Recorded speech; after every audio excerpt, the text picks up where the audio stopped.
got that. All right, we're recording in. We got that set up. Make sure. Yeah, I don't know how to get rid of it either. Trying to figure out here. That's all right. Once we start up on the thing, we'll get it going. All right, guys. Let's see here. Marlton, New Hampshire Beauty. Nice. I think that's pretty much. I think we've got most of the people on now. Everything seems to calm down a little bit. All right, cool. So thank you guys for jumping on for our webinar tonight here.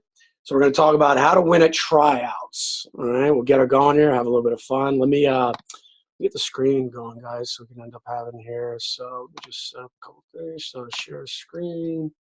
Let me set this up, get it moving. Actually, I'll keep it on over here, right, as we're going. All right, we'll keep on the outside there. You guys can see the screen there? I'm good. Yeah, go ahead. Let me jump through. Sorry, just jump on. We got the missus in the background coming through. All right, everybody. No, go ahead. Yeah, sit down there. You're hidden. Yeah, I can't see it through there. All right, so let me see here. I'm moving it. I'll probably just hit the play. All right, guys, it's coming in. All is good. I'm strong. All right. All right, guys, so getting her going. So how to win at tryouts, right? I came on here. Want to talk a little bit about, right, how to prepare myself, right, throughout this crazy sport of hockey that we all know can get pretty nutty, right? So the idea of today, right, is to kind of prepare ourselves, guys, of what can we ultimately, control when we're going through. And we're going to talk about a couple different things here as we keep moving, right? But what are we going to talk about today, right, getting into it, guys? So player's perspective versus parents' perspective. Very important piece, guys, to this, right? So guys, make sure that, I know in some places we might not have, your child might not be on. Please, guys, make sure, try to have both on the call if you can live, right? That's the idea. Or if we're not able to do that, at least then please make sure you guys watch this together because it's important. The other part, guys, too, is make sure please submit your questions into the chat. All right, so we're going to end up having, as we move along, we're going to ask different questions and, obviously want to get your feedback and make this as interactive as possible as we keep moving through. And we'll have the boss here in the background feeding me the questions, letting me know. What's that? It'll be me or Camellia. You or Camellia? All right, sweet. All right, so a couple of bosses here running around will be helping out on that part. But the idea, guys, is to talk about both, right? To kind of see both sides and educate ourselves a little bit and, see where we kind of go from there. All right, so why do I get to talk about tryouts? All right, so I've been in the industry, guys, well over 30 years at high pressure levels. Right, I did a couple years stints where I'd done some, tier 2 work and all that type of stuff, and then, some in-house stuff. But for the most part, majority of my years have been at the highest levels. Right, I ended up having, I've been a head assistant coach and a scout, guys, for 13 years. I was a junior A coach, tier 1 midget, doing AAA, that type of stuff, U14, AAA, all that. So I've been around, the industry for quite some time. Been working with Selexia for over 10 years with some of the top players in the off season. So I've been around it a lot. And then, played professional, was drafted by Vancouver, so I went kind of through that stint. Had a nice minor pro career. Then as an amateur player, I played at the tier 1 level there pretty much my whole life. So, 20 years inside of that, 13 years there. Been cut many a times, been through a lot of, NHL camps, American League camps, so, from pro camps, all that stuff, running camps. So all kinds of different tryouts, guys, that I've been a part of through the years. So the perspective of understanding it from many different angles, I've lived through it in many different ways, right? So that's kind of like the idea of here of after all these years, this is kind of what we're going to get into and talk about again. What are the things how can I maximize my trial based off of, again, my perspective of what I've seen through the years, but seeing it with the highest pressure environment, understanding that part is what we're trying to get away from is how to go through the tryout, guys. And it doesn't matter what tryout I'm going through. These are different techniques that we want to zone in on, right? So starting off, guys, player's perspective, right? This is going to be the big one. So guys that are, on the call, this is something, guys, that I came up with. I basically from my scouting days, this is kind of how this morphed eventually into using it for my coaching and stuff like that. But when I'm picking a player, right, I came up with one of the things I love is simple language, right? Simple language, that's what I'm all about. We're in the information age. There's a lot of information that's out there. What we're trying to get to the bottom of, of this journey, right, is to be able to look at it and go, all right, how do I simplify the process and anything that I'm doing, right? So my players that are on the call, right, the biggest part, guys, that I want you to take away is this, right?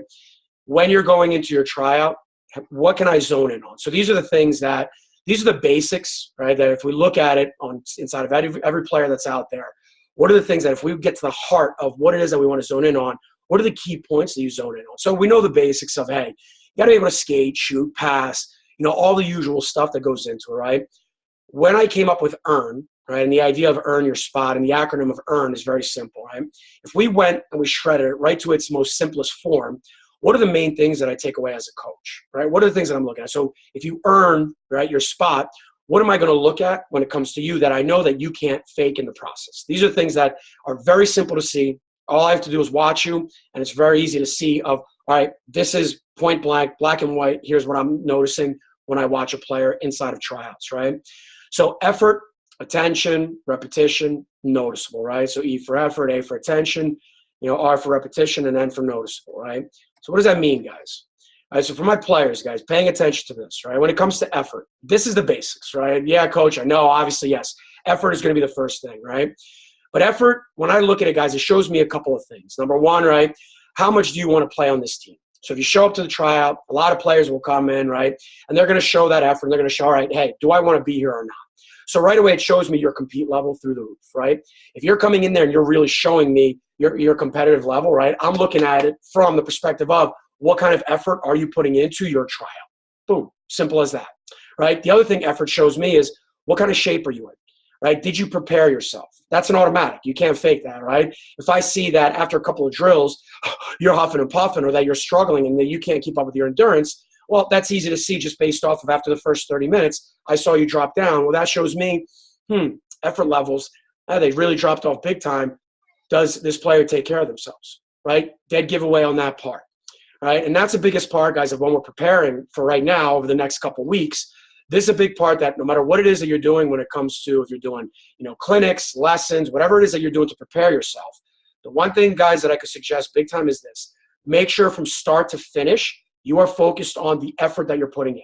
So whatever drill you're doing, start to finish. Make sure if it's a 10-second drill, 20-second, 30-second, 40, 1 minute, I'm out there, whatever it is, start to finish that effort because that effort says a lot more than you realize. And that's something that you guys can build up over the course of the next couple of weeks as you're preparing. Effort is one of the easiest things that right away show me how much you care, how much you prepared, right? What is it that you do away from the rink? That says a lot of things, your compete level. Very simple to see right away, just based off of your effort, right? Easy enough. Attention. This is always a fun one, guys, to see of where attention, right? This is the one thing that you can't fake it. You can't fake the action that I'm about to watch over the next couple of weeks, right? When you head into camp and you have your tryout, it's very simple. What do you pay attention to when you play? Once we're in the thick of it, guys, that's it. Once the game is going, that's it. The game is going, right? We're going here, whatever it is. If you're doing drills, if you're doing scrimmaging, whatever it is that's at the tryout, right? The instincts, the unconscious parts of your game, the things that you have to do automatically, you don't get to think about that once you're at the trial. Once you're at the trial, that's it. I want to see play, make plays. So by watching your reactions, right, or your hockey sense that people like to talk about, right, by watching your sense for the game, your automatic instincts, reactions, whatever label you want to put on it, that tells me right away where your attention goes. Not hard to figure out, right, because that's something that you can't fake. Once you're stressed out, that's it. Here we go, game time, right? It shows me now, all right, kid, what are you doing? Are you ready to go? What do you zone in on? What are you paying attention to out here, right? What parts of the game are you paying attention to? Are you getting frustrated, right? Are you getting upset? Are you competing hard, right? Where does your mindset go as I watch you inside of this stressful environment, right? So just by watching you, I can tell a lot of things, guys. I can tell a lot of things just by watching you and seeing where does your attention go. Because once you're in the thick of it, you can't fake it. Pretty simple stuff, right? So that's another piece, guys, that we'll talk about here in a second, but that's a big part of your attention that you want to pay attention to, right? And understand that that's something you can't fake, and that's an easy thing for any coach to see as we're moving through the trial process, right? Repetition. Repetition, guys. Repetition, the mother of all skill. You've heard it every which way, the different cliche statements, no matter what age you've been at, right? We're living in an age of information. We know that. So what can I trust you to do for our team? All right, if I'm building a team and I'm looking out there, repetition is going to show me, quite simply, consistency, trust. Hey, you know what? This kid's really good at it. You know what? I see that he's consistently, shooting that puck here. I'm at the top of the circle. Nice. He's thinking about that. Awesome. He keeps doing the same play. Oh, I see he keeps back checking. That's awesome. Oh, I see he keeps blocking shots. I see he keeps defensively, he's aware, picking up guys. Right? Oh, I see he consistently drives the net, right? He or she, right? So, again, these are the things, guys, that I can trust you to do just by watching the consistency of what you're doing. What are you repeating?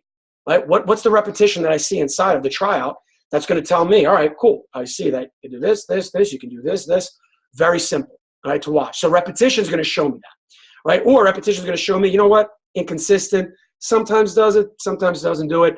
And that's the difference, guys, between literally if you're in a tryout where you're going between letters, if you're going from an A to a double A to a triple A team, those are literally the differences, right? That when I'm building a team, guys, I've been in this situation before where literally I'll take a kid where a little bit more talented, but the inconsistencies that I see in the repetitive behavior, I take a look at it and I go, you know what? This kid might not be as talented, but man, every single time, you know what? The position I need right now for where I'm looking on my team, the puzzle that fits, this kid is the better pick. This kid I can trust is going to do the work that I need and do the job that I need. And this other kid, yeah, I can see there's more talent there, but you know what? At the end of the day, I'm building a team here. I'm building a team. And again, depending on what levels you're at, right, at the youth levels, younger levels, sometimes you don't see as much of that. But if you're in this for the long-term game, the one thing I can guarantee you guys is once you start to hit the U14, U16, U15 levels and all that and higher, it will affect 100%. A professional coach that looks at that will 100% look at the repetition of your behavior, 100%. So those are the things that, again, when I take a look at that, right, and you're going to earn your spot, I'm looking for that to see when you come to camp, what are you doing, right? When you come to the tryout, what repetitive behavior do I see coming out of you, right? And then the last part, guys, is what makes you noticeable, right? What do I notice about you?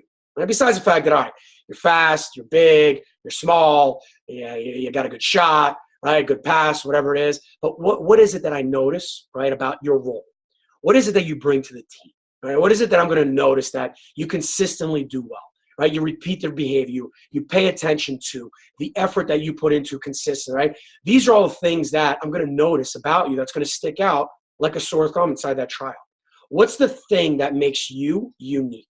And that's a big part that inside of what we do, right, as a company here and what we do with, with our bloodline, we're going to talk about it later on, guys, is that's a big part of what helping players do is identifying and understanding that who are you?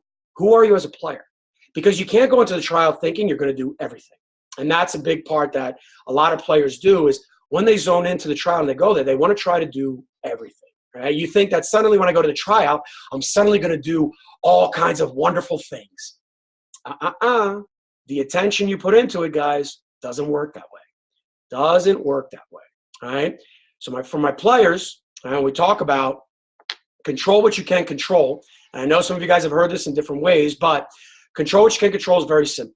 All right? When we go down the line of earning your spot and the different things, we come back to effort, right? What attention are you putting into, repetition, what makes you noticeable? A lot of it is going to come down to, guys, right now, if we're talking about control what you can control, here's the basics, fundamentals that we know are automatics that you can control right now up until your trial, right? So some of the things all right, hey, coach, of course, nutrients, right? What are you putting in the tank? Very simple stuff, guys, but very important when it comes to your energy levels, right? Your recovery from day to day, right? All of those things are going to make a big difference, right? So as we keep moving along, guys, sorry, here, let me take this out here, guys. Hold on. Sorry about that. Here, okay, let me just press it. Oh, there, sorry about that, guys. Hold on. Struggling to pull out this, okay, Marissa, is that popping up there? All right. Hold on 1 second, guys. Sorry, let me pull that off the screen. All right. Keeping it logged in. Sorry about that, guys. Hold on. Hopefully, I didn't get knocked out, did I? No. Am I on? We're all good, guys? All right, cool. So controlling what you can control, guys, moving on, right? So nutrients, right? When we come to nutrients, that's one of the biggest things, the easiest things as a player that you can control right off the bat, right? Rest. Rest is another one, right? How much time are you taking right now to intentionally rest? Guys, we know one of the number one things I deal with when it comes to stress levels of players, right, today, is the number one thing I deal with them is that they don't get enough rest, right? Whether it's I stay up on my electronics, I play my video games, I can't get off the phone, right? I go to bed late, right? I got schoolwork, we got homework that we're dealing with, we've got our in-season practices that we're dealing with now, are obviously going down a little bit less. But these are the things, guys, that you know right now that in order to have a clear mind, to feel ready to go for my tryout, I can easily control my rest. Like I can easily take care of business in that department and make sure that, hey, I get to bed, get the sleep that I need and make sure that I get enough rest as I'm moving into here, right? So again, key component. Now, coming back to the attention repetition, right? So when we talk about studies and skills, right? Studies and skills. So these are two very important ingredients, guys. And when we talk about if I have 2 weeks, 3 weeks, 4 weeks left or whatever it is to my tryout, right? When it comes to what knowledge am I putting into my head and what skills and actions am I taking, am I working on day to day, this brings it back to what makes you noticeable and identifying who you are as a player, right? So if you're an energy guy, right, and this is something that a lot of players, that you're the person that brings that extra energy, right? Energy guy or energy girl, right? If you're that person that brings that energy to the team, right? You do a great job of back checking, blocking shots, going hard to the net, right? Making things happen like that. Well, then the drills, right, and the mindset that you're taking on right now and the things that you're thinking about to prepare for your tryout is exactly that right now. When we talk about control what you can control, you zoning in on and doing new things to improve your game right now is not going to fly, guys. One of the worst things that I see players do when it comes to control what they can control is that they think they have to go and improve a new skill. At this point of the year, with tryouts coming up right now, if you have tryouts, in August and all that stuff, that's a different story. But if we're talking about tryouts in the next coming weeks and you just finished your season, you do not have the time to go do and learn a new skill set that you're going to bring to your training camp, tryout, whatever it is, right? Right now, you want to focus on what is it that you've identified that you're really good at now. What are your strengths, right? What do you know right now that I took away? The season just ended.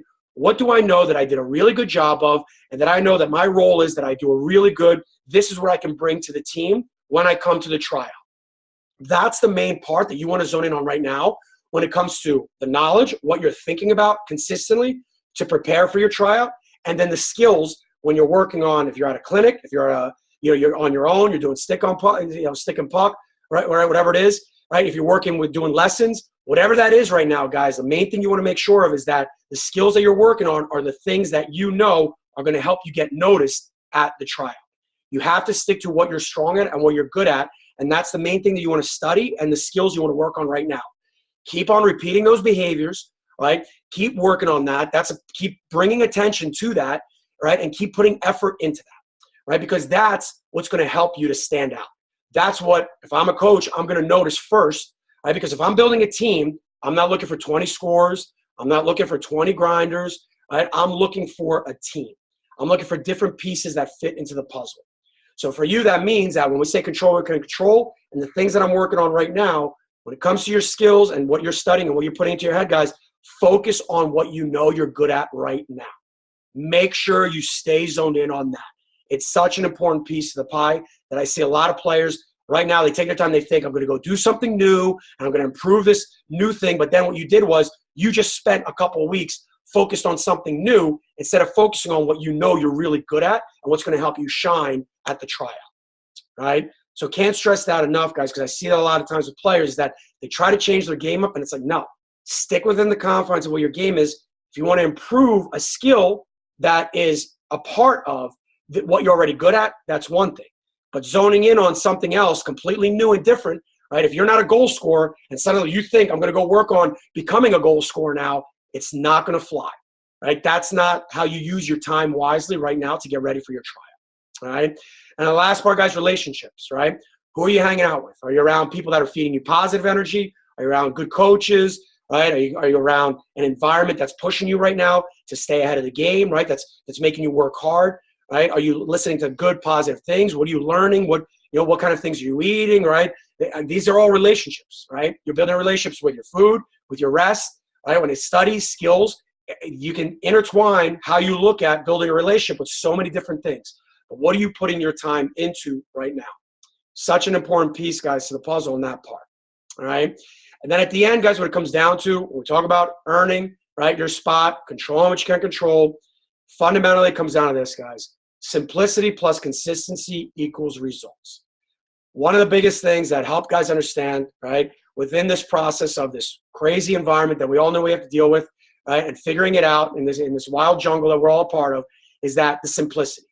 Identifying who am I as a player and keeping it simple and sticking within the confines and consistently repeating that behavior. And ultimately, that's what's going to create the results that I need. So when we talk about simplicity plus consistency equals results, what are the automatic behaviors? What are the things that you know automatically right now to prepare yourself that you can do, that you can control, and consistently just do that? That's it, right? The new things, the different things that you want to do, save that for the off season. This isn't a time to do that. Right now, simplicity. What do I know that I'm good at? What do I know that I'm going to offer the team? And what do I know that I'm going to consistently go into this tryout and show that, yes, I can do this for you, right? Because that's ultimately how you're going to come away with a positive result. Again, can't stress it enough. Identifying your simplicity, identifying what it is that works for you is such a huge piece to the pie, guys, within this whole, again, when we talk about this environment, right, moving up, whatever it is, simplicity plus consistency equals results. Remember that. Put that down, find your simplicity, and get after it and go consistently do that behavior. All right? Such a major piece on that part, guys. Can't stress it enough. All right? So my players that are on the call, okay, guys, I want to stop share here for a second. So I'll go off. All right, so my players that are on the call, we'll come back to it here in a second. All right, so some questions. All right, so players that are on, guys, questions. All right, anything that you guys feel that going off of, right, what we just reviewed when it comes to it, I want to hear from you guys. What's something that popped up into your mind? Parents, we're going to get a chance to talk about your questions as well here in a second, but players, based off of right now, we talk about earning, right, earning your spot. We talk about control what you can control. What's popping up right now, right? What's out there? What do we have? Vince, can you see the questions? What's that? Can you see the questions? So I see the chat. So there's a question from somebody who said, at the tryout, should we ask questions after the coach is done drawing up a drill to stand out? After the coach is done, yes. So if you don't understand, absolutely. If you don't understand the drill, do not be afraid to ask. That's definitely one of the ways to stand out because it's showing that you care and you want to understand it. A lot of players do get afraid of that and they don't want to ask. But yes, it's not going to make you look any less. It's not going to make you look like you're kissing butt, anything like that. It's going to show that you genuinely care. Right now, if you're putting off the energy that you're consistently just asking just to ask, no bueno, right? If it's genuine, right, again, the coach is going to feel that coming off of you, right, is that if you genuinely feel like, you know what, I don't understand, ask. Because I guarantee if you don't understand, there's somebody else that doesn't understand as well. But 100%, you will stand out and go, oh, that's interesting. Because there will be somebody that'll pay attention to that and look up and go, huh, you know what? I like that. I like that kid asked. Wasn't afraid to ask. All right? Very important quality and great question on that part. Alexandra is asking, how can I find extra confidence when I know that other AAA outsiders are coming in? Yeah, play to your strengths, right? Like we talked about, the biggest part is this, right, guys, when it comes to confidence. So I always kind of laugh about the confidence part of, as an example, right? A defenseman will come to me and say, hey, coach, you know, I'm lacking confidence carrying the puck, right? I need some more confidence when I'm carrying the puck.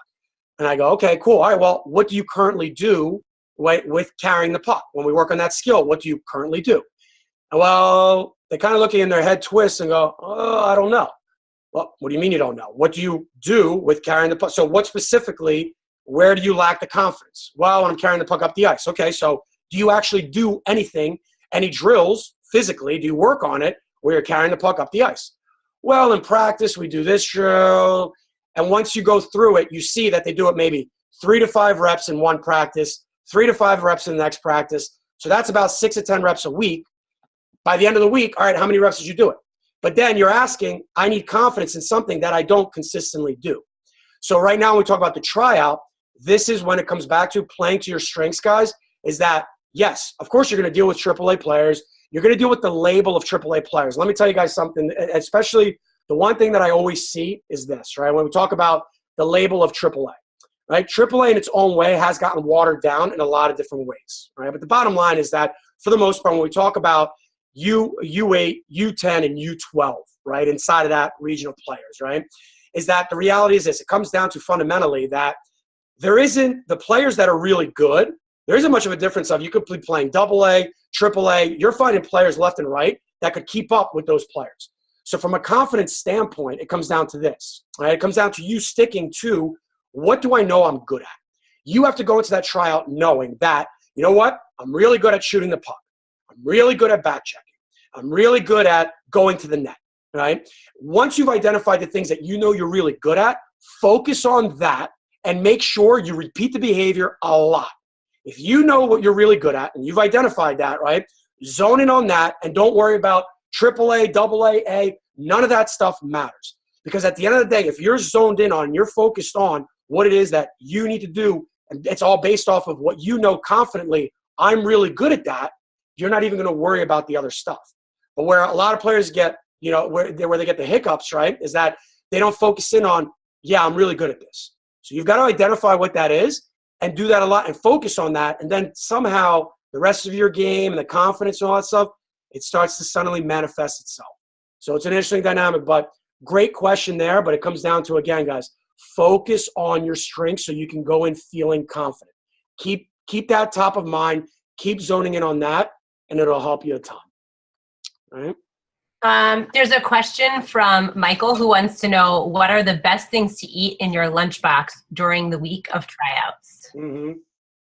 So in your lunchbox, so, you know, it's keeping it simple, guys. It's the old, you know, fruits, veggies, right? I know a lot of players don't have, but balanced meals, right? Sticking to grilled chicken, you know, brown rice. When it comes to lunchbox stuff, you know, it's the usual stuff of whole grain, you know, if you can do chicken breast sandwiches, turkey sandwiches, put on some, you know, spinach, tomato, onion, whatever it is that you want to do. But for the most part, guys, you know the basic nutrients that you need.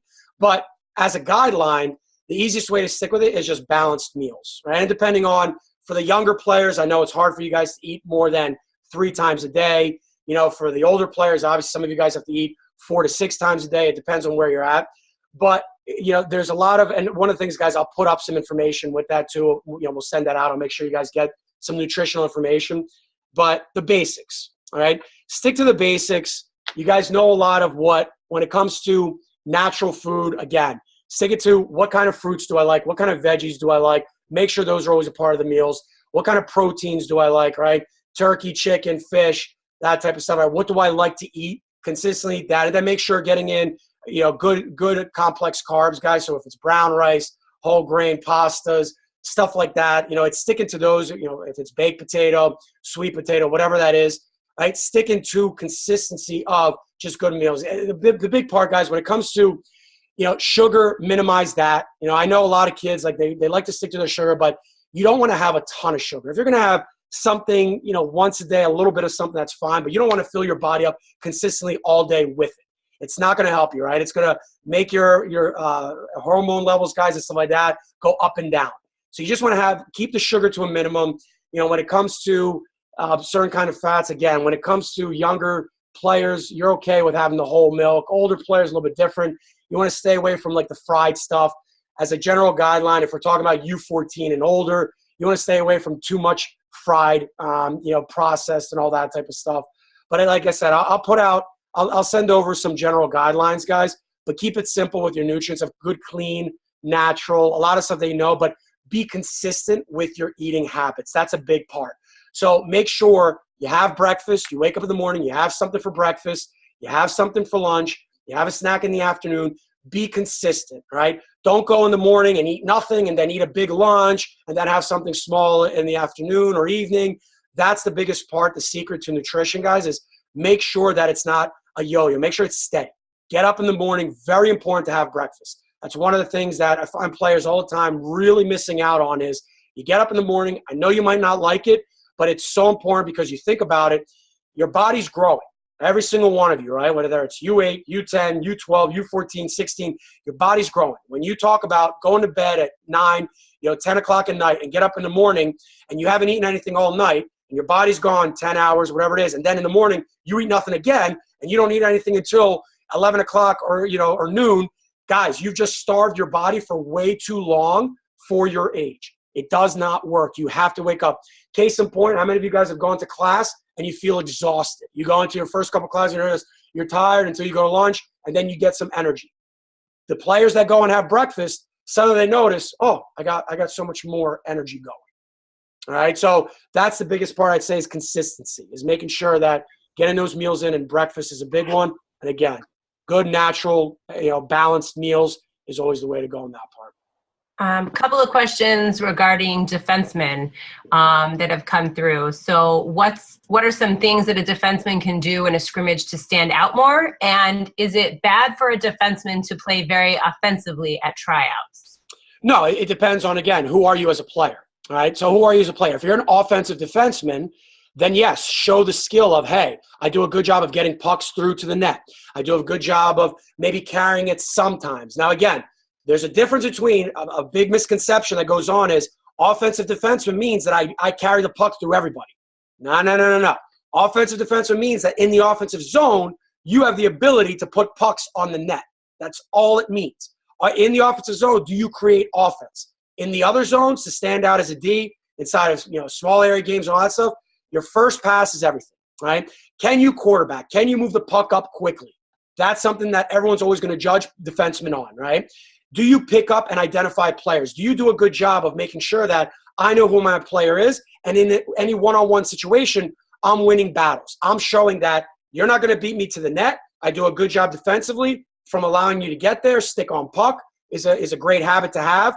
You make sure they don't get through, and nobody beats you one-on-one, right? So those are a couple of the main habits that if I'm looking to see what a good defenseman is, right away, first pass, guys.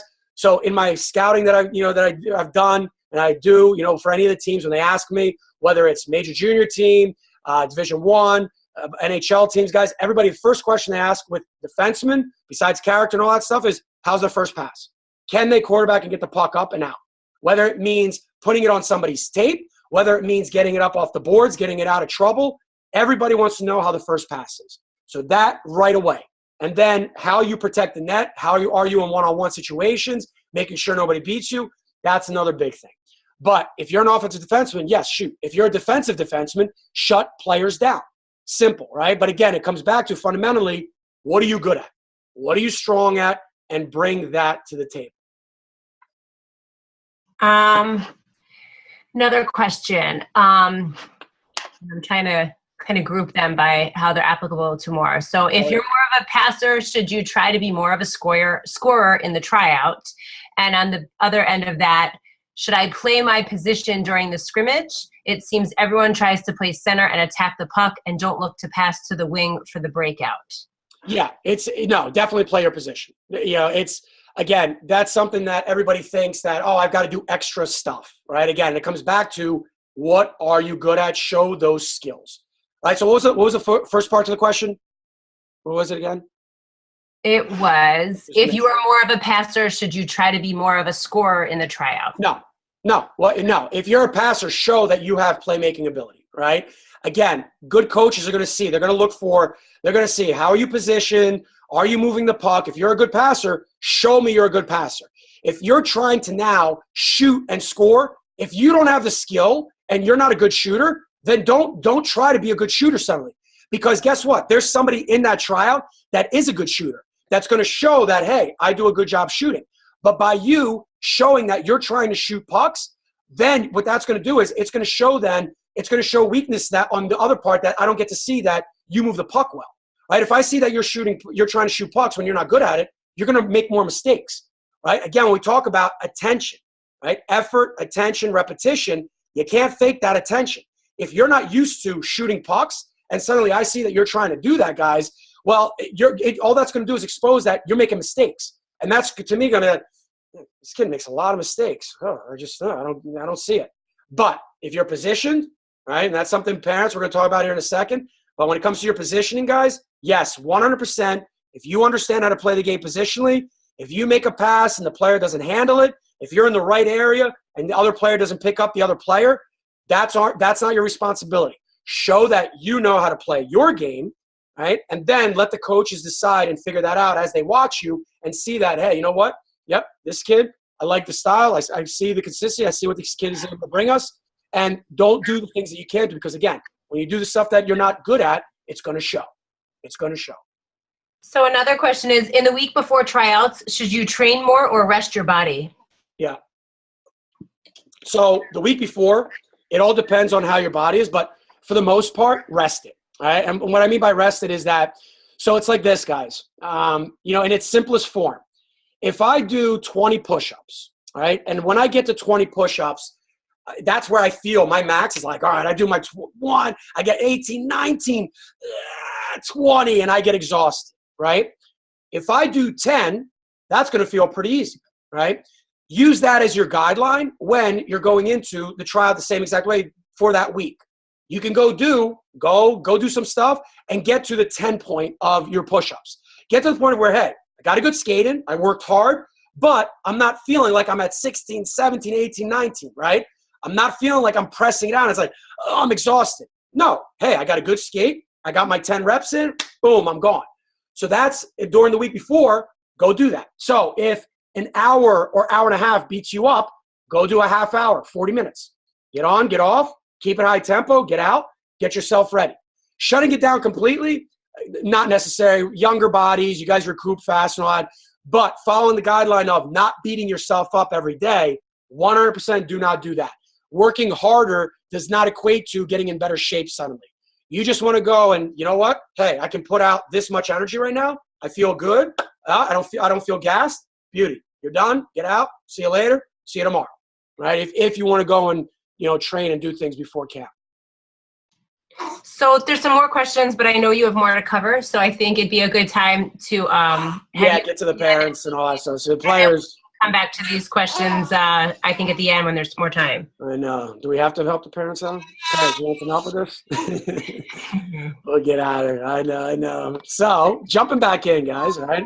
Again, players, I'll try to, help you guys out, and, we'll talk about some other stuff here. But getting back on it, guys. So, we're talking about, let me have it here. Let me just change her up here. All right. So, parents, let's play it out and get after it. All right. So how can I help? All right, parents' perspective, guys. So the different steps, there's so many things we could talk about from a parental perspective, right? But the reality is this. What I wanted to break down was for you guys to look at is how can you help, right? What can you do to help inside the process, right? So I broke it down in steps, and players, like we just talked about here, is PAM is your map, know thyself, and identify, right? These are the three things I want to talk about. So step one is, again, identifying, right, and figuring out. PAM is your map. So one of the things, mom, dad, that we always teach the players is that to zone in on position, awareness, mobility. So awareness of your position is the key to your mobility. So having that address plugged in is very important to your experience of when I'm trying out, where I'm going to move forward and what I'm going to do is really important when you start the process.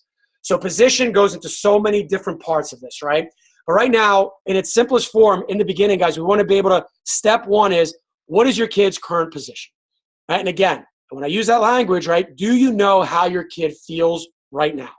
Right? What's the experience? So what are you hearing about your kid? What have you experienced this year? Right? These are the things that have to go into that when I'm positioning myself moving into my tryout next year. If we're talking about going to play AAA, right? Right now I'm looking at it as like, hey, I really want to push and go for AAA. But what if right now your kid's 9 or 10 years old and the best place for your kid to be at right now positionally to gain more confidence, to work on their game more, is to play AA. Is to play on maybe a little bit of a lower level now and to zone in on that because that's what's going to help with the confidence. That's the best position right now of where your child needs to be, right? These are the parts that you have to figure out when you're looking at positioning is rule number one is, again, what is your kid's current position? So do you know how your kid feels right now? Is your kid beat up from the season they just had? So did they play on a AA team or a AAA team? Were they one of the best players? Were they middle of the pack? Were they one of the worst players? Right? And we can admit to that. And it's not a big deal. But you have to be able to look at that, again, truthfully and say, you know what? This is the position my kid's currently in. Because when it comes to, especially the younger ages, we'll talk about here in a second, guys, is that the reality it comes down to is that you need to develop. Period, end of story. Fundamentally, what position am I going to be in that's going to develop me the best right now? So awareness of your position is the key to your mobility. Awareness of what position do I need to be in when I move and I search and I try to figure out this trial process of what's the best place for me to go to, right? So that's the first thing. That needs to get plugged in is what is your kid feeling? What's the experience? And where do we need to go with that, right? Number two, guys, is, again, come back to know thyself, right? As a family, and again, how your kid's feeling, but as a family, right, what type of experience is non-negotiable for your family? The bottom line, guys, is this. We know there's a major time commitment that can go into the team. There's high-pressure environments that are there at different levels, right? And there's convenience, right? Am I going to drive 1 hour, hour and a half, 2 hours to practice? Or am I going to drive to this team right now that is 20 minutes away from me, and it's going to make life a lot easier, right? These are the things that, as a family, you have to look at and go, you know what? This is non-negotiable for us right now. Not saying that isn't going to change next year, but right now, non-negotiables, you have to sit down, and again, with your child, you guys have to sit down and go, listen, here's the reality of what we have going on right now. What can we do when it comes to trying out for this team, right? The time commitment that they have, the amount of pressure that's put on you, they're playing their schedule, all this stuff, right? The amount of games, whatever it is, and again, convenience standpoint, right? These are the different parts that you have to know as a family. You know what? We have to stick to this because of, again, as a family, there's different things that pop up. Multiple kids, right? Different things that go on, right? Again, you know, had an experience just now, need to step back, you know, parent loses a job. I mean, there's so many scenarios that happen, guys, that you got to know what the non-negotiables are going in and make sure that, yes, this is a part of the deal when we go to our trial, right? And again, be open and honest with your child in these conversations, knowing, right? And again, what type of experience does your kid show they need, right? So we talk about the ice time, supportive coach, more development. Guys, a lot of times I see people push the whole, I need to play tier 1 when my kid is playing U10, right, or U12. When the reality is, when you watch your kid and you see that your kid doesn't do anything at home extra, that doesn't go out shooting pucks, doesn't do anything to get better, isn't watching games, and you see that doesn't naturally have that instinct to want to do more, it says a lot. It says a lot about your kid and how much they really want to do inside of this process. Now, can that change as time goes on? Sure, absolutely. But you have to be realistic and look at this and go, is it what I want, or is it what my kid is showing they really need right now? So, again, when we look at chasing that letter, AAA, AA, all that stuff, it comes down to, again, ice time-wise, if I'm putting my kid in a situation that is too much for them to handle, how's that going to affect them emotionally? Is this the best thing for my 9, 10, 11, 12-year-old right now, even 13-year-old, right? Is this the best position to be in? Or does my kid just need more ice time and feel the love of the game and keep on going, right? Supportive coach. You know what? I just came off a coach that really beat him up, right, or beat her up. We need to change it up right now. We need to change gears right now. We need somebody a little bit more supportive, right? Or developmentally, you know what? I feel like my kid's not progressing. I need to find somebody that, you know what? Maybe the team isn't as strong, but developmentally, this coach has a great reputation. Let's go here because we know at least this coach is going to help develop my kid, right? Again, it comes back to understanding, know thyself and the family and the needs, and really looking at that and being honest with yourselves, right? And then step 3, guys, is now that you've gone through that process, right? We're fully aware, Pam's the map, right? Knowing thyself and identifying, right? Doing your homework. This is what it comes down to. So I put down a couple of simple questions, guys, that you can go. But again, these are general guidelines, but then it's your job to do your homework and find out as much information as you can about the program that you want to go to. A lot of times that I see, guys, is parents just go blindly into these situations and they don't do their homework. The one thing I can tell you right now is a fundamental difference from the best and the rest. The best are consistently doing their homework. They're figuring out what's the best situation for me, making phone calls, finding out what's the best scenario for me. Does this work? And sometimes they're not looking to just play on the best team, right? Sometimes they're looking for a situation where, you know what? Maybe I can play on a weaker team. Goalies, one of the best things for goalies is to do that, right? For goalies, I tell guys all the time, when you're 10, 11, 12, 13 especially, play on a weaker team so you face a lot of shots. That's one of the best things you can do at the younger levels, right? So it's understanding, again, when we look at your position, where you need to be at, doing your homework is going to be such a major piece of this pie, right, of figuring out this tryout puzzle. So again, who's the coach? Guys, coaches build programs, period, end of story. You have to know and identify who is going to be the coach, right? At the end of the day, it comes down to the coach is going to run the ship. The coach runs everything, politically, whatever you want to call it, ownership, but at the end of the day, it does come down to the coach is going to be the person that you're going to spend all the time with. The coach is the one to make the decisions developmentally, playing time, how to treat everybody emotionally, how to respect the parents, all those type of things, right? So what is their experience, right? How old are they? That can play in, because what their experience is, if this is a first-year coach, you got to go in knowing that. Might be a great coach, might be a great person, right, at heart, and has done a good job, but maybe this is their first go-around coaching. So you need to know that going in, so you're aware of that and giving this coach some slack. And no, you know what? First time coaching, I got to be aware of that. Don't be so hard on this coach. I accept that. I'm okay with that, but you got to go in and do that homework, right? Do they have another job, right? What professional field? Are they a manager at their other job? So let's say they're experienced coaching. You know what? This is their first year doing it, but right, they're working as, you know, they're a manager or they're an owner of their company, whatever it is. They understand how to manage people and do all that stuff. Well, guess what? They're going to be able to manage a team pretty good. They might developmentally need some more work, but in terms of the emotion, how to work with players, all that stuff, there's going to be a lot of good skills that are going to be in there, right? Even though this might be their only first go-around actually coaching, but based off of their professional experience and the job that they're doing, they're going to bring that to the table. That's a part of the deal, right? And always, always, always try to meet face-to-face and get to know the person, right? Just get to know in some way. If you can go, guys, today, in today's world, right, if you can do a phone call via, you know, Skype, FaceTime, whatever it is, sometimes it's hard to do that. And I know from a coaching standpoint, sometimes it's hard to get in there. But if you can set it up, if you really feel strongly about, I just don't know if I want to go to this organization, then it's your job to go and, you know what, go meet the coach. But if you're okay with it and you're like, you know what, hey, I've heard good things, I'm all right with it, it's not really a major necessity, I've already, you know, people that I trust have already said, good guy, you know, good girl, whatever it is, right? Cool, go for it, all right? But if you're feeling uncomfortable with it, use that card. Try to get the meeting and make sure that you don't go off of what somebody else is telling you. Go off of what you feel about the situation, because I can tell you one thing. There's plenty of people that have said about me one thing, right? But then you talk to, you know, a bunch of other people and they'll say the complete opposite. That one side will be super positive and the other side will be all negative and all that stuff. And just the way it goes. It's a part of the deal when it comes to coaching. You're not going to please everybody. It's how it is, all right? History of the team. Again, history repeats itself. Take a look at that. There's so many easy ways, guys. What type of success of that? Find a history of their game schedule online. There's so many things, right? What did they do? Struggle in the beginning. And again, on the website, right? Does the organization mention them at all? So, you know, depending on what you're looking for, take a look at it and try to find as much history as you can about the team. Easy stuff online. You can see on Facebook, Instagram, whatever it is. There's so many different ways to find that, but look for that history, right? And what kind of character does the organization have, right? Every program starts from the top, guys. Right? So for the most part, now, been around for a while and all that stuff, when you do your homework, you know the legit programs. We all know who they are, right? Everybody wants to sit there and talk their crap about certain programs and all that stuff, but the reality is, you know the difference between the top and then the rest. There's a big chunk that goes into the rest, and then there's the best organizations.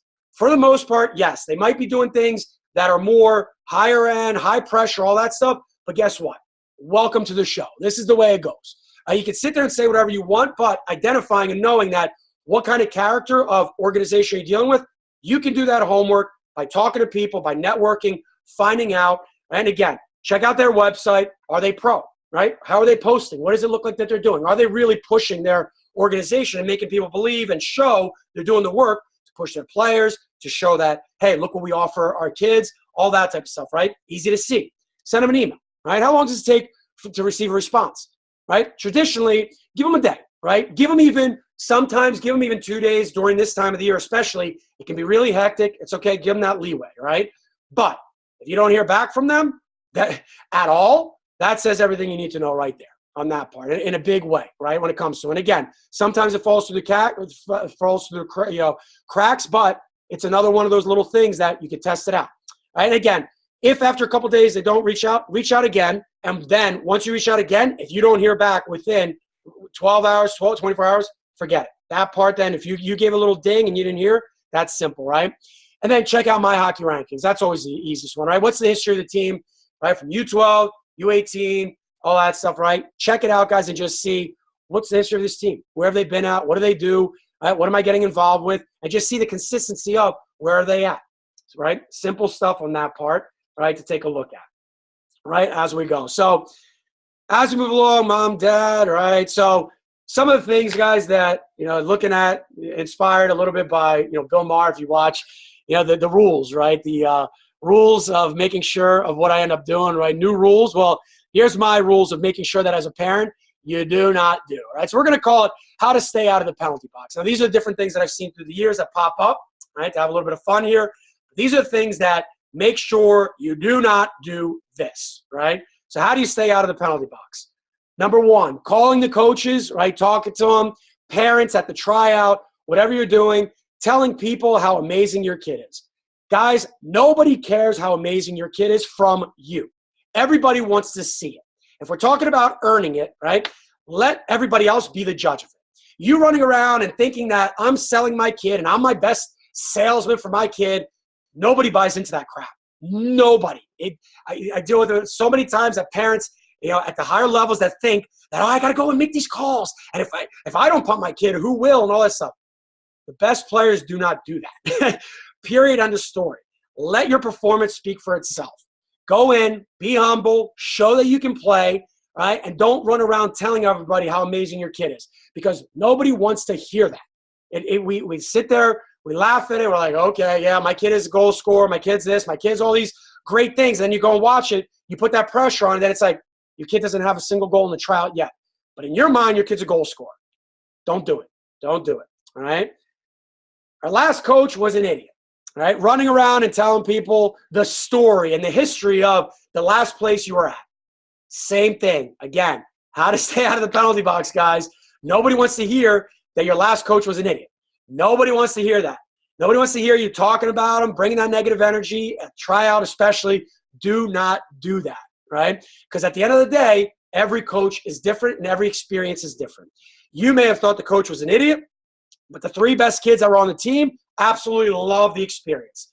It's the way it goes, right? Accept it for what it is, right? But it's not your job to run around telling the coach, telling the parents at the tryout, sitting there and talking about it. Now, if it's a couple of parents, you're from the same team, and you guys are best friends, and you've known each other for a long time, and there's a trust factor there, there's a relationship, that's a different story, okay?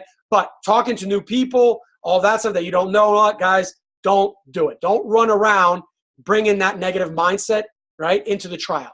It doesn't work, and it just makes you look foolish on that part, all right? And the last part, and this is a big one, guys, I'm okay with that, right? And I've seen this so many times through the years, guys, of where players, they'll go on to a AAA team, and the coaches will say, hey, listen, I'll take you on to the team, but I can tell you right now, you're not going to play much. You're not going to play much, but, hey, I can take you on here. You'll be like my fourth line, maybe it's third line or whatever it is. And then you have mom and dad say, I'm okay with that. I'm okay with that, right? The reality is, no, you're not. Fundamentally, period, across the board, from dealing with players that were, playing at second-year Pee Wee, right on up to professional players, NCAA, Division I, III, major junior, doesn't matter, guys, where it's at, juniors, USHL, NA, whatever you want to call it, higher levels, tier 1, whatever you want to call it, everybody wants to play. Everybody wants to play. So if you're in a situation where you're negotiating and the coach is saying something to you that makes you feel uneasy about it, make sure you're clear with it up front, right? Do not say you're okay with that. Leave with an uneasy feeling about what was just said, and then when the season starts, 3 or 4 months later, you start bitching about it. It doesn't work that way because you put yourself in that position, period. And I see it so many times where parents, again, will chase it, want to have that cocktail party talk, to be able to say, my little Johnny plays on this team, but then months later, you're so unhappy, but up front, you knew what you walked into. So don't say you're okay with something. Again, this comes back to asking questions, making sure, but if something feels a little bit awkward and weird, make sure you clarify it, and if you agree to it and you say you're okay with that, well then when the season starts, you better be okay with that.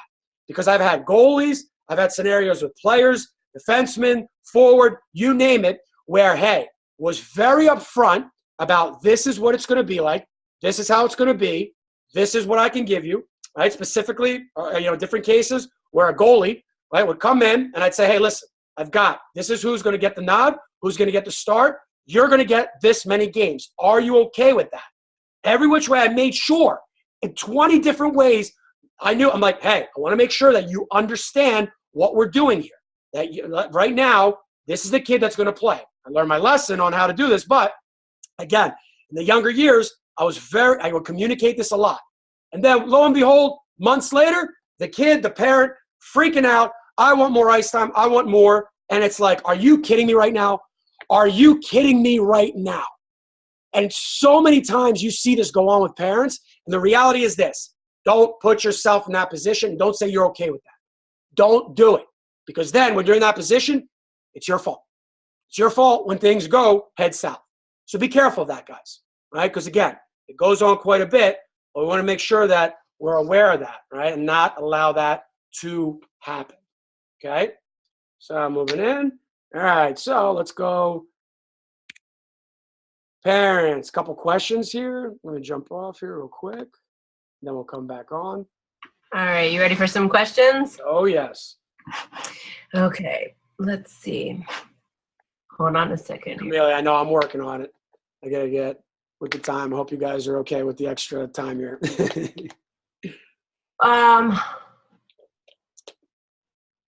How do you deal with coaches having favorites and having the team pre-picked in their heads already? Yeah, it's again, this is a story that goes on in parents' minds where players are going to get favored because we're all human beings. I know, again, earning your spot is very simple. When players come back and I know players, well, of course, certain players I know are going to give me this result. So I do have a certain favoritism towards them, right? Or if there's a player on the other side of where, hey, I just had a really bad experience with that parent all year, and then their child's coming back, yeah, I'm going to have a little more favoritism towards the kid that I had a better experience with than with the parent that it can fly into, right, where we had a lot of tension going on between us, and we're all human beings. We're all human beings. So as a parent, right, as an adult, you have to be able to look at it and go, you know what? I accept that. I accept the fact that, listen, most of these parents, when they say that, the favoritism, you're going to tell me you don't trust your friends. You don't have people you care about. You don't have people that you favor over others that you feel more comfortable with. It's a part of the deal. And yeah, when I see people get down on coaches about that, guys, that's part of doing your homework. If you're putting yourself into a situation where in your mind you genuinely believe that the coach already has their favorites and the team is already pre-picked, then why are you putting yourself in that position? PAM is your map. Awareness of your position is the key to your mobility. If you are so certain that this coach already has favorites and this coach already has a team pre-picked, then why are you going to that tryout? Simple. Don't put yourself in that position. Put yourself in a different position. Now, if it's just something that irks you and you can't stand it, okay, that's a different story. I get it. But if you know for your kid, this is a good situation, for my kid's sake, you know what? I get how I am. I get how my personality is. But for my kid, this is a good environment. And I know how I think about it, but my kid doesn't think about it that way. These are the things that we have to be careful of when we think about that part. So again, we're all human beings. It's part of the deal, guys. It's how it goes. But keep in mind, accept that. Favoritism, yeah, it's call it what it is. Like, of course, we trust certain people more than we do others. It goes on in the industry. It's the story. Yes, it's real. But at the same time, though, you have to be able to look at yourself and go, did I create any of this? What can I control, right, out of this situation? And just look at it objectively and go, all right, do I want to put myself in this position or not? Right?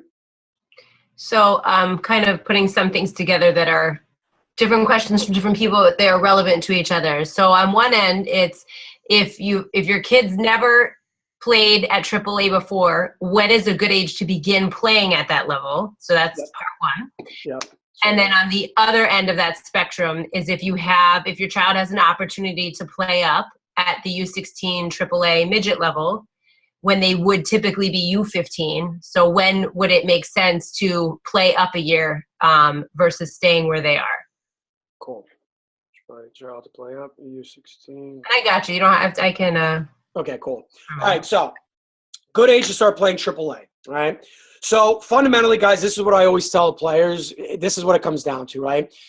To make it in its simplest form, second year Bantam. So second year of U14. So up until 13 years old, nationals begins, all this stuff. But basically as a general guideline, and again, there's different circumstances and all that stuff, but as a general guideline, what I find is inside the industry that if you're going to go and want to play at those levels and jump into, all right, hey, I'm serious about the game. I want to play at that, tier 1, make a run at whatever it is, NCAA, major, junior. I've got big aspirations and all that. As a general rule of thumb, second year Bantam. So once you're turning that second year U14, yes, you should be playing AAA by then. Not saying there isn't players that could play and go through that second year Bantam. It still happens, but now with the way the landscape's kind of changed, it's kind of one of those things not as often. But as a general rule of thumb, by the time you're hitting that second year of your Bantams U14, you should be playing in an environment that offers that AAA experience. So it's going to be more practices, more training, more games, showcasing. There's a different kind of pressure in the air. Coaches are watching now. You start getting, prep schools are watching, junior teams start to watch, schools, NCAA schools start to watch. It starts to become that pressure that you're dealing with the schedule and dealing with people watching, scouts, and all that stuff. That's a part of the deal. So Tier 1's offering that. That's the reality of it. So if we talk about playing AAA and being in that environment, as a general rule of thumb, you want to be in that environment by then because you got to get used to it. It might take you 2, 3, 4 years to get used to all the pressure, and then suddenly by the time you're hitting under 18, wow, you're used to the pressure, and now you found your game and you're playing it. Right? But that pressure is a big piece. That pressure, dealing with that, it's a different game. No matter how you spin it, guys, you can argue till blue in the face on that part. The reality is there is a different pressure that comes in with playing at that Tier 1 level. And again, every organization is different, but as a general guide, that's what I tell players all the time is that if you're going to go in and play and say, you know what, I need to make that commitment now to the Tier 1 world because I want to do this and play high-level hockey, second year Bantam, second year 14 is a general guideline there. Playing up, again, different circumstance on that part, depending on the organization of where you're at, right? If your U15 team isn't that strong and you're a really strong player, well, by playing on the U16 team, is that going to give you the challenge that you need to keep on getting better? Now, if you play on that U16 team and you're basically playing on the lower part and you're not getting a lot of ice time and you're not getting a lot of chance to play in the game and develop, whereas on the U15 team, you're going to get a lot of time, you're going to be a leader, you're going to play a lot, you're going to have to pick then the U15 team on that part. Because again, fundamentally, if you are that player, if you're considered that player and you're one of the best players, then you're not even asking that question, right? Because the bottom line is if you're good enough to do that, you're going to go play. Now, there's U15 organizations now, the different areas, right, of the countries. There's different parts, right? New England guys, there's, we have the Selects Academy, there's different organizations that run, that's out east that I know have programs. There's the high performance teams there. In the Midwest, you have these teams that are U15 that are very strong U15 programs, right?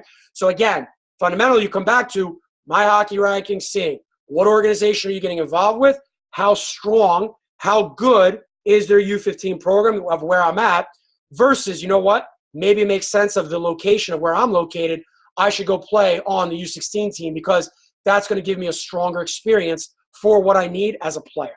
And again, fundamentally, make sure it suits you and it's going to challenge you and you're going to play. You're going to develop your confidence. You're going to keep on playing because it's a risky play on that part to put yourself in an environment where you're not getting a ton of ice time and you're going to lose confidence because those are the ages where you do not want to lose confidence. That's one of the worst things you can do there on that part. I hope that answers the question. That helps.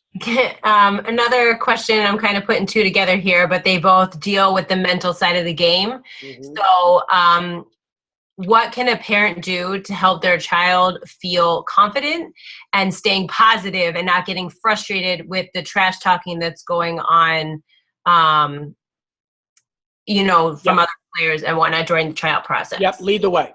Lead the way.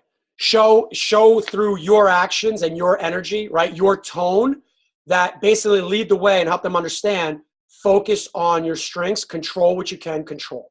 If there's anything fundamental you can take away, it's consistently coming back to, as a parent, as a player, control what you can control.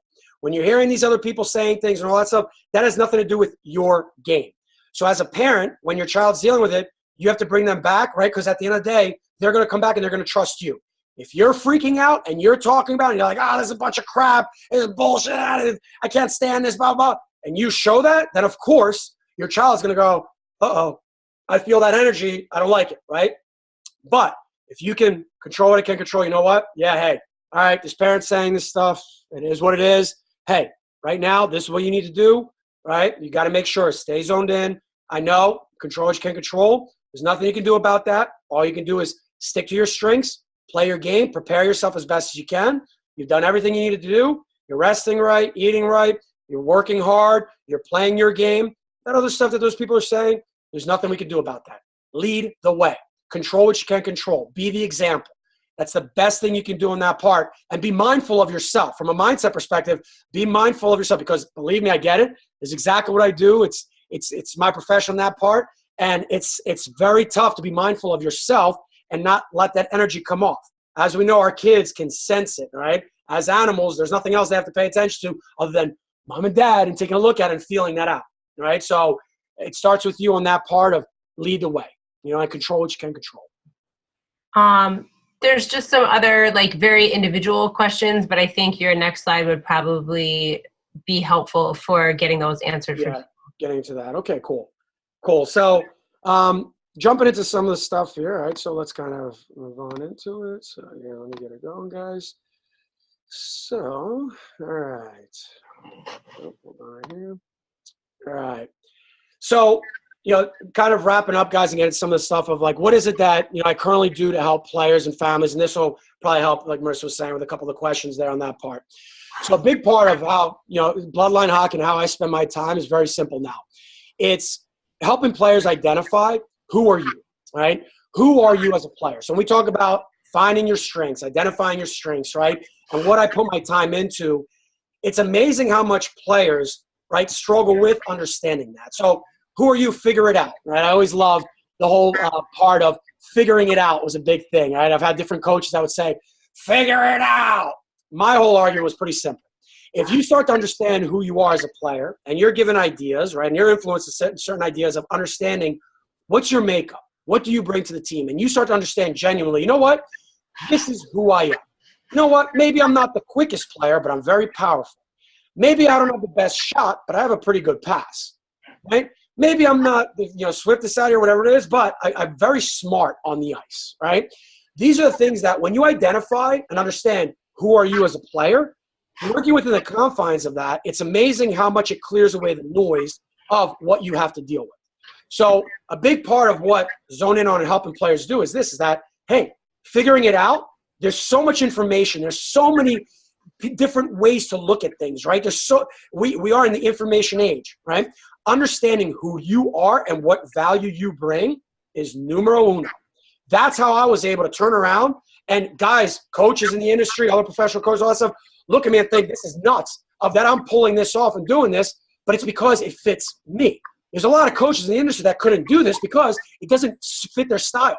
But when I looked at who I was as a person, going online, doing all this stuff, this totally fit my style. And that's what made sense on how I was able to do it and how I'm able to pass on the information. This isn't for everybody.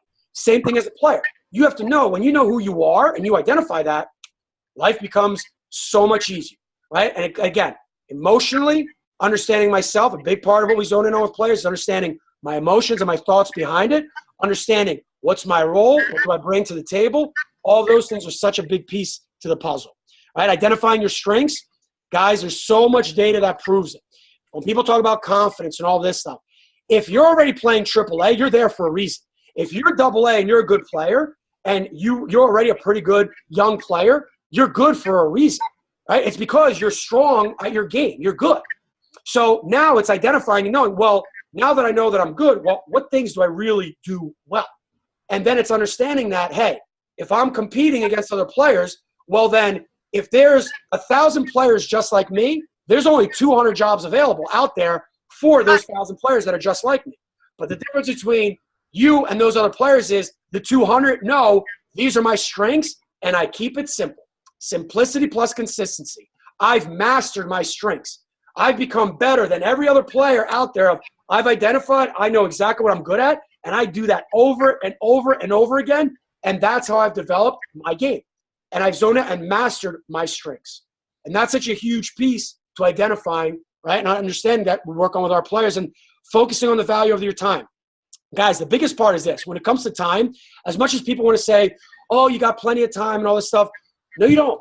No, you don't. If we're competitive athletes, right, and we're competitive people, whatever it is, we all know the truth of this. If I'm 10, 11, 12, I've got more time. Great. But what am I investing my time into? Who am I around? Right? If I'm with a coach that does nothing for my development, I just wasted a year from 11 to 12 years old. That was not a good investment of time. And now I only have another 3 or 4 years to get on somebody's radar, right? So it's understanding that, unfortunately, it's the way it goes, that if I'm looking to position myself, I have to value my time and be smart about how I'm developing myself. We all know the deal. We can all be honest with it, right? Players are starting to get committed as early as 13, 14 years old. That's usually the first rounders. Then you've got the next round is about 16. Then at about 19, 18, 19 as they get older. But positionally, right, that clock starts to tick. So if you don't know what your strengths are and you don't value your time correctly and say, you know what, I only have 3 years. What am I going to put my 3 years into? If you're not strategic about that, you're going to fall to the wayside, right? So understanding that you have to value your time, that has to start from a young age. Players, if you're watching, guys, you have to value what the time is, what you're putting into it. If you try to do everything, you're not going to become the player you want to be. But if you focus in on 3 or 4 things and you put the time into that and you just master those things, I promise you, you're going to add so much value to your game, to your stock, and you're going to go so far ahead of the curve. It's crazy. I've watched this work for myself in my life, for our players that we work with. It's unbelievable how that part of the game works, all right? But again, understanding how to get through that, it's not easy. It's not easy to do that, guys. And that's a big part that, when you look at, from my perspective, that here's what it comes down to, guys. I know that, this game can be really hard, right? It can be, it's tough to navigate through. There's all kinds of craziness. It's a wild jungle that we deal with, right? It's hard to understand who to trust, who to believe. There's so many different sources out there, and it's tough. But the reality is, right, it's understanding that there are resources out there that do help you out, right, and that can help you through this, right? There are people that, like the Bloodline name says, guys, there are people out there that are good people, that are good resources, that do know how to help players to get through this and navigate through it and help them throughout this process. Whatever it is that you're dealing with, right, one of the things I can tell you guys, that is this, right? There's so many different scenarios that go on inside of this, right, inside of this world. But the reality is this. If you understand yourself, if you learn to control these things, you understand your emotional aspect, right, you really build up yourself and really focus on who you are as a player, it's amazing how much we can accomplish. So if you're a player, right, this resonated with you guys, if there was different things, please let me know the different parts that resonate that you really like. But if you really felt strong of like, hey, I want to learn a little bit more about what it is of how I could potentially help you out, guys, set up a discovery call, right? Visit the link right below on that end, right? You type it in, you take a look at it afterwards and all that type of stuff, but set up a call and let's chat.